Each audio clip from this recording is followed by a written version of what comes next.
13 years or so. My goodness. Yeah, it was very easy to quit. But once you chant, and this is what the first time I heard from Srila Prabhupada, so he would say, you know, just chant the Maha Mantra, it will purify you. And I didn't know about any other mantras, I didn't know anything about the Vedas. But I just followed his advice, I tried it. And after smoke, I would chant. Driving in a car, I was like smoking. And then chant, Hare Krishna, Hare Krishna. I didn't even have beats at that time. I was just chanting, chanting, chanting. And then I developed this taste, a little taste of it for it. And this is why I would get more into it. And I bought some beats, and then I started to chant on beats. But I was chanting still square. That's the Western style, right? Square chanting. But then Babaji told me how to chant. He shows on the video how to chant, and then I developed the chanting method.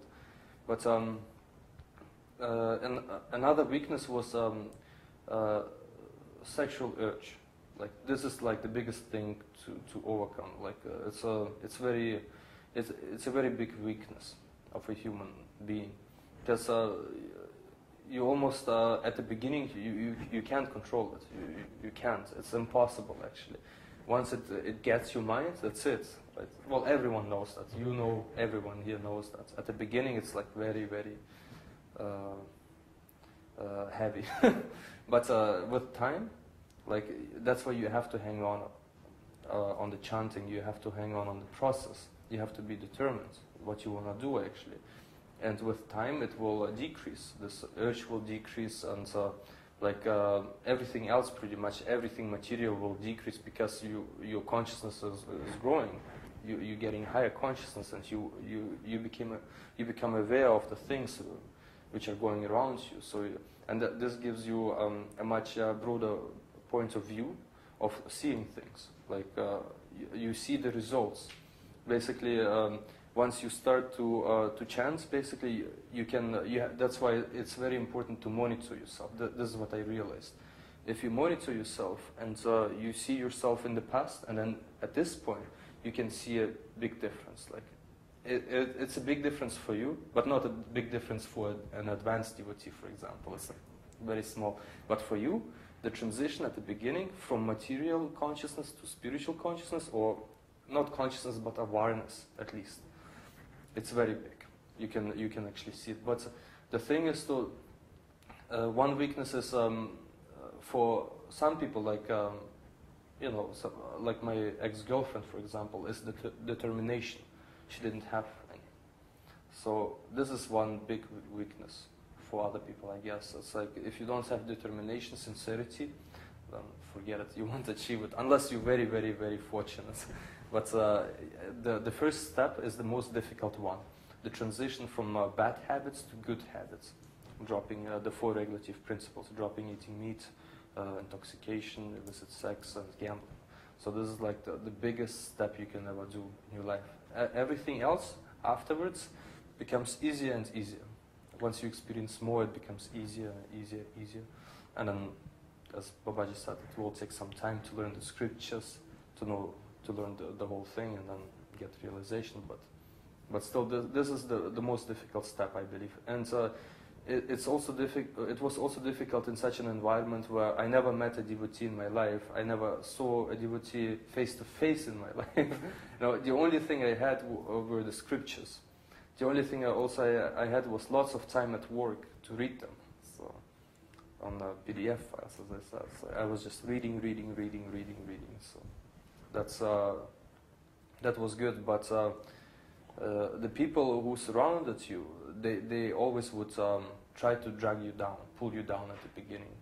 And again, if you're not determined, and if you listen to their opinions, then you definitely won't be able to make it. Like there was one guy on the forum, he spoke to someone about chanting and to an ISKCON devotee, and now he doesn't chant at all. It's like, where's the determination? It's like, what's wrong with you? It's like, oh, I don't know no, you have one goal and you follow the goal. You follow it until you get it. But if you follow this and that and here and there, then forget it. It's like, this is what Krishna says, right? With persons who are many-branched, their intelligence is like... Yeah. So irresolute. Exactly, that's what it was. So it's like, no, you have to be on the path. And this is when people will tell you you're narrow-minded. Oh, I would hate that. It's like, don't tell me I'm narrow-minded. I did the research. I came to a conclusion. I was reading Buddhism. I was reading Christianity. I was reading this and that, you know, New Age. It's like, and none of them made sense. Because they're very broad, like big, and so they have maybe one or two good points, but that's it. But the Vedas, they're very broad, and they have all the details. It's not like there's something missing. But in those literature, everything is missing. So that's why, that was also another weakness. Well, that was the whole weakness of my, like the big weakness, what I had, anger towards other people and towards their religion. And you know, the weakness is like you should not put anyone down or their religion down. So even they have faith, that's good. Just leave them alone. Follow, don't be, just follow your own path. Don't be like stuck in one place and like some devotees, they like to do it, especially at the beginning. They like to say, oh no, your religion is like the lowest one, or your religion is this, or your religion is that. This is also a weakness, I believe. You know, you should just follow your own path, do what you think is right, and not judge anyone else. So that was, I believe, another weakness of mine when I found out about all those religions, and then compared them to the Vedas. I was like, no, you're all corrupt, you know. It's like, you know, you could see it. You can actually see it in the reflection of the Vedas. You can see how corrupt everything else is, you know. It's like, and but this is also a weakness. You get attached to the judgmental mind, for example, right? That's also a weakness, and that will drag you down again. And this is why it's very important to monitor yourself from the side. This is the most important thing you can do. Monitor yourself. If there is no spiritual master or anybody around you who follows the same path, you have to monitor yourself. If you're all by yourself, well, basically that's what I did. But that was my situation. So. Like in this whole process, didn't you ever come across doubt and wondering about, hey, maybe all this is just not true. Maybe it's just a big story. And if you had such doubts, how did you deal with doubt in your spiritual life? Well, I didn't have any doubts because of the experiences I had. So it's like, how can I have doubts? That was not a possibility for me to have doubts, because once you experience it once and twice and 3 times, up to a certain number or whatsoever, it's like you don't have any doubts anymore. You know it's true. The only doubt, did I have any doubts?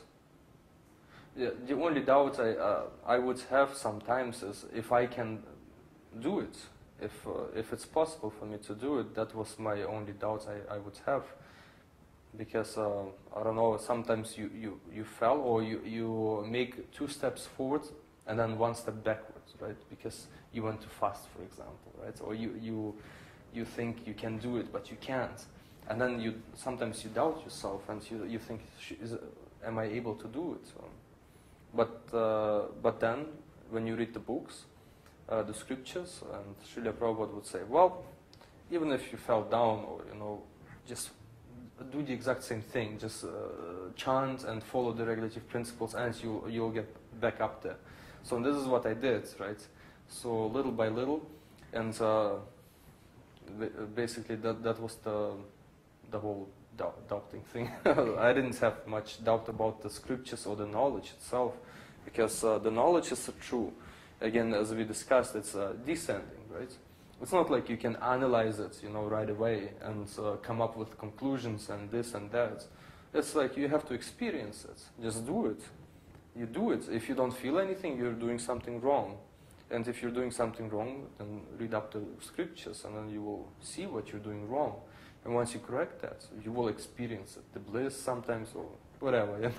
Those things, those little things, what I experienced. But once you experience that, you won't have any doubts. Unless you're very analytical and, scientifically inclined. Like, Samantha on the forum, right? Or this is the what you pulled up, the forum. With material logic. Or material logic, yeah. She did experience it. Maybe she didn't. Who knows, right? Maybe she forgot about it, or she had a short-term memory. But she was very scientific, I guess, and that's why it's like she started to doubt again. Because spirituality is different from material or materialism. Material things, it's completely different. It's inward, not outwardly. So, yeah. Okay. Looking back on your growth as a devotee and decisions that you made that eventually got you to where you are today at the ashram, are there things that you would have done differently if you could go back and do them? Would you have done things faster, or would you still have taken 4 years, or were there certain